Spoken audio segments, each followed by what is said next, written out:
3 ದಿನದ ಓಶೋ ಧ್ಯಾನ ಶಿಬಿರ ಸೆಪ್ಟೆಂಬರ್ 4ರಿಂದ 7ನೇ ತಾರೀಕು ತನಕ ಓಶೋ ಸನ್ನಿಧಿ ಮೈಸೂರಲ್ಲಿ ಆಯೋಜಿಸಲಾಗಿದೆ. ವೀಕ್ಷಕರೇ, ಇವಾಗೇನೆಂದರೆ ತುಂಬಾ ಮಾನಸಿಕ ಒತ್ತಡ ಜಾಸ್ತಿ ಆಗ್ತಾ ಇದೆ. ನೆಗೆಟಿವ್ ಥಿಂಕಿಂಗ್ ಅಂದರೆ ನಕಾರಾತ್ಮಕ ಯೋಚನೆಗಳು, ನಕಾರಾತ್ಮಕ ಭಾವನೆಗಳು ಜಾಸ್ತಿ ಆಗ್ತಾ ಇದೆ.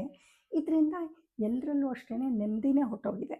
ಸೊ ನಕಾರಾತ್ಮಕ ಭಾವನೆಗಳು ಅಂತ ಹೇಳಿದ್ರೆ ಭಯ, ಕೋಪ, ಆತಂಕ, ಇನ್ಸೆಕ್ಯೂರಿಟಿ ಫೀಲಿಂಗು ಮತ್ತು ಪೊಸೆಸಿವ್ ನೇಚರು ಇದೆಲ್ಲನೂ ತುಂಬ ಜಾಸ್ತಿ ಆಗ್ತಾ ಇರೋದ್ರಿಂದ ಸಂಬಂಧಗಳಲ್ಲಿ ಒಂದು ರೀತಿ ಅನ್ಯೋನ್ಯತೆಯೇ ಹೊರಟೋಗ್ಬಿಟ್ಟಿದೆ.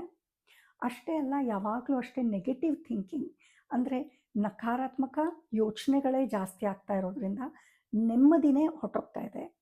ಸೊ ಈ ಎಲ್ಲ ಸಮಸ್ಯೆಗಳಿಗೆ ಉತ್ತರ ಅಂತ ಹೇಳಿದ್ರೆ ಧ್ಯಾನ. ಸೊ ಧ್ಯಾನನ ನಾವೇನೆಂದರೆ ಪ್ರತಿದಿನಾಗಲೂ ಮಾಡೋದ್ರಿಂದ ಮತ್ತು ಬೆಳಗ್ಗೆಯಿಂದ ರಾತ್ರಿ ತನಕ ಧ್ಯಾನಪೂರ್ವಕವಾಗಿ ಪ್ರತಿಯೊಂದು ಆ್ಯಕ್ಟಿವಿಟೀಸ್ನೂ ಮಾಡೋದ್ರಿಂದ ನಮ್ಮಲ್ಲಿ ಯಾವಾಗಲೂ ಅಷ್ಟೇ ಆನಂದ, ಸಂತೋಷ, ತೃಪ್ತಿ ಜಾಸ್ತಿ ಆಗ್ತಾ ಇರುತ್ತೆ. ಸೊ ಹಾಗಾಗಿ ಈ ಒಂದು ಧ್ಯಾನ ಶಿಬಿರನ ನೀವು ಅಟೆಂಡ್ ಮಾಡೋದ್ರಿಂದ ನೀವು ಧ್ಯಾನನ ಹೇಗೆ ಮಾಡೋದು ಅನ್ನೋದ್ರ ಬಗ್ಗೆ ನೀವು ತಿಳ್ಕೊಬೋದು. ಧ್ಯಾನ ಅಂದಿದ ತಕ್ಷಣ ನಾವೇನು ಅನ್ಕೋತೀವಿ, ಕಣ್ಣು ಮುಚ್ಕೊಂಡು ಸುಮ್ಮನೆ ಒಂದೇ ಕಡೆ ಕುತ್ಕೊಂಡ್ಬಿಡೋದು ಅಂತ. ಅಫ್ಕೋರ್ಸ್ ಅದು ನಿಜವಾದ ಧ್ಯಾನ. ಆದರೆ ನಾವು ಈ ರೀತಿ ಕುತ್ಕೋಬೇಕು ಅಂದರೆ ಸುಮ್ಮನೆ ಕುತ್ಕೊಳ್ಳೋದಕ್ಕಾಗೋದಿಲ್ಲ. ಅದಕ್ಕೆ ನಮ್ಮ ಬಾಡಿನ ಪ್ರಿಪೇರ್ ಮಾಡಬೇಕು. ಸೊ ನಮ್ಮ ದೇಹನ ಪ್ಯೂರಿಫೈ ಮಾಡಬೇಕು.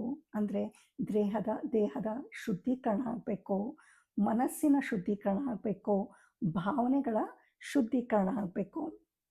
ಸೊ ಅದಕ್ಕೋಸ್ಕರನೇ ಓಶೋರವರು ಆ್ಯಕ್ಟಿವ್ ಆ್ಯಂಡ್ ಪ್ಯಾಸಿವ್ ಮೆಡಿಟೇಷನ್ಸ್ ಅಂತ ಹೇಳ್ಕೊಟ್ಟಿದ್ದಾರೆ. ಅಂದರೆ ಸಕ್ರಿಯ ಧ್ಯಾನ ಮತ್ತು ನಿಷ್ಕ್ರಿಯ ಧ್ಯಾನ. ಸೊ ಇವೆರಡನ್ನೂ ಮಾಡೋದ್ರಿಂದ ನಮ್ಮಲ್ಲಿ ದೇಹ, ಮನಸ್ಸು ಮತ್ತು ಭಾವನೆಗಳು ಪ್ಯೂರಿಫೈ ಆಗುತ್ತೆ, ಅಂದರೆ ಶುದ್ಧೀಕರಣ ಆಗುತ್ತೆ. ಆಮೇಲೆ ನಾವು ಧ್ಯಾನದಲ್ಲಿ ಕುಳಿತುಕೊಳ್ಳೋದಕ್ಕೆ ತುಂಬಾ ಈಸಿ ಆಗುತ್ತೆ. ನಾವು ಧ್ಯಾನ ಅಂದರೆ ತುಂಬ ಸೀರಿಯಸ್ನೆಸ್ ಅಂದ್ಕೊಂಬಿಟ್ಟಿದ್ದೀವಿ. ಖಂಡಿತವಾಗ್ಲೂ ಧ್ಯಾನ ಒಂದು ಸೀರಿಯಸ್ನೆಸ್ ಅಲ್ಲ. So seriousness is a disease.